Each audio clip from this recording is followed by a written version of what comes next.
Hi, welcome back to our channel. I'm Tiffany with Coco and the Muse. This is Ashley, my victim. I got her to come in. So I've done 2 tattoo removal videos on our YouTube, and I've had a lot of questions. So I'm gonna be going over all the questions that people have had. Anyway, my son's is gone, and we did 5 on him. So as you can see, there's just a very faint remainder of what was there, but at least he doesn't have to wear a Band-Aid on it for work. Also, I have noticed that colors are easier and quicker to get out than black, so we're probably going to work a little harder on Ashley's. We've done 2 on you. Where is it? Oh my gosh, I haven't seen it in a few months. Wow, okay, this is really exciting. So I'm going to do 2 different types of tattoo removal on this today. I'm also going to show you how to do the setup. I've had a lot of questions. One of them is, how deep do you go in? People have been comparing this with laser. What machine do I use? I'm going to go over that and how to do the machine setup. And I'm also going to go over the 2 ways that I do this. I'm going to do both of those on her today. And of course, what is the aftercare? Aftercare is crucial, in my opinion, to how well this works. So if you are curious or interested in my little mad scientist discovery, then stay tuned and I'll walk you through everything I've done. And of course, if you're not already a subscriber, please subscribe to the channel and you can get notified of all my videos, from skincare to mad scientist experiments. So let's get started. The first thing we're going to do is put on some gloves. Putting on these gloves are to protect me from someone else's blood, but also to keep the area sanitary. So I use antibacterial because it stays wet a little longer, and of course alcohol. So now I'm going to clean these gloves. Why would you clean a pair of gloves? Because you don't know where these were when they were manufactured. On a conveyor belt, maybe there was a dirty facility, you just don't know. You want to get these clean. Next thing I'm going to do is I'm going to cover my station. So I'm going to spray it with alcohol first. And then I'm going to spray the surface down again. Can't have too much alcohol. Some wipes. This is a cord cover. So this is the system that I use. This is a generic Cheyenne. The power goes into here. This is going to be the cord that goes into the machine. If you have 2 guns that you're working with, you have 2 ports. I'm going to get some more hand sanitizer since I touched some things.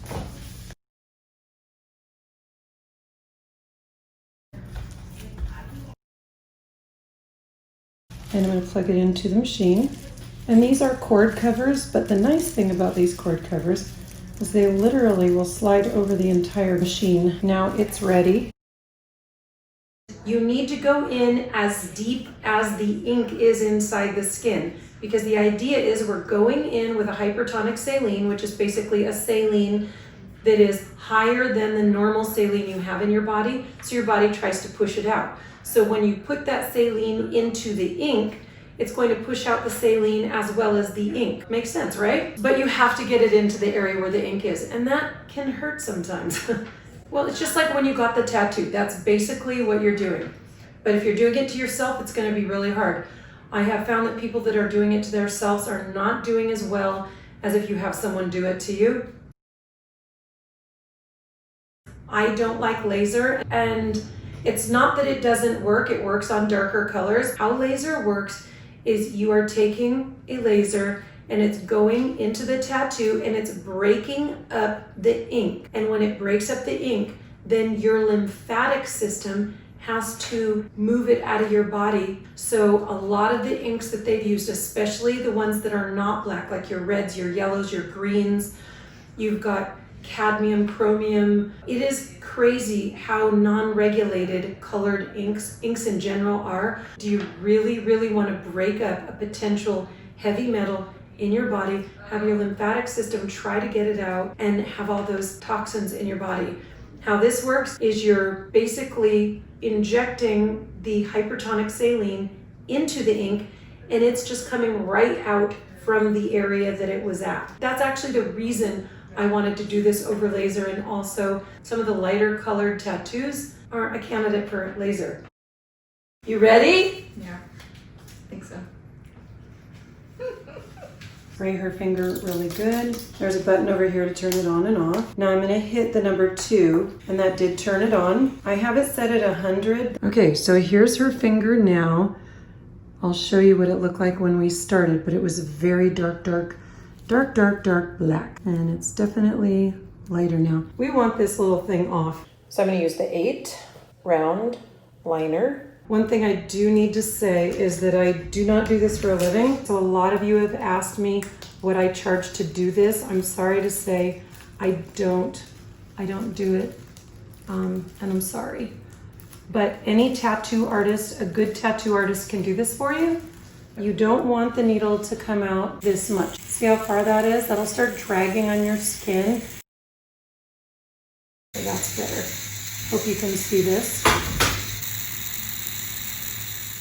So now that I have the needle where I want it, adjusted wise, now I'll tape this up. Regular tattoo artists will not be using a permanent makeup gun. This whole thing gets thrown away because this whole thing is disposable. I love that this is all one piece. Makes me really happy. Okay, turning her on. Now I'm gonna take this Hypertonic Saline and I'm just gonna suck it up, and I'm gonna continually do that. So here we go.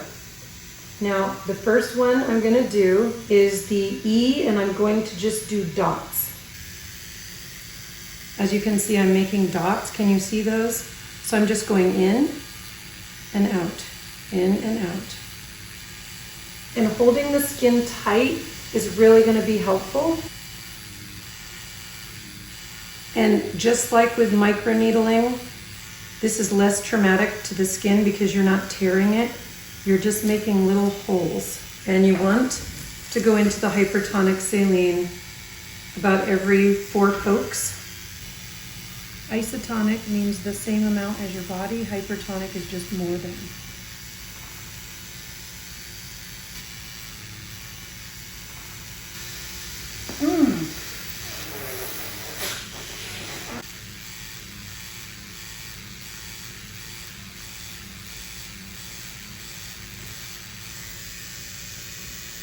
This is a very sensitive area, guys. So that was just going in and going out. I'm not moving and dragging the needle. Last time she almost passed out because she decided to watch. Okay, so that's how I do that one. Okay, so here we go on, what's that initial? L? Yes.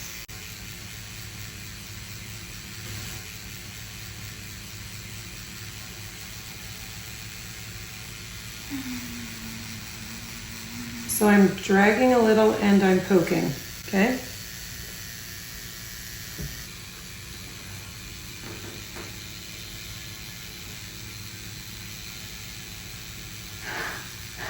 Oh my god, oh my god.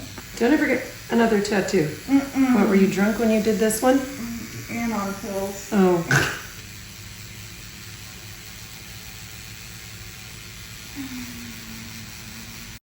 We're almost done. Yay. This is like literally 3 minutes.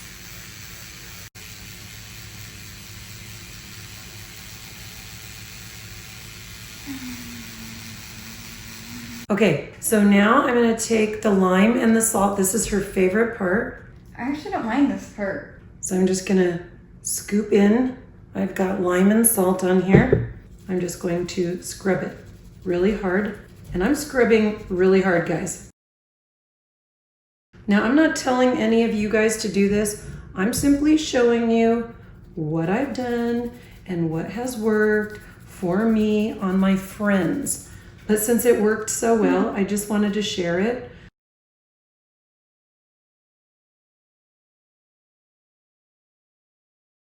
I'm not scrubbing her skin off. I'm just trying to get the salt down into that wound. And now it's going to just dry. I'm not going to wipe this off, so it's going to stay on there. We're not wiping it off the finger. Just let the salt sit. Now this needs to stay dry for about 5 days. And what's going to happen is her body is going to start immediately pushing the salt out, and it should start pushing the ink out as well. So in about 5 minutes, I'm going to show you what happens and how it's going to start looking. That was another question that was asked, is how long do I wait in between? I usually wait 4 to 5 weeks so the skin totally heals. Okay, so this is 5 minutes after we've finished it. And this is 5 minutes after we finished it the first time. And this is 5 minutes after we finished it the second time. And as you can see, it looks like we're getting less ink every time, but we're still getting ink.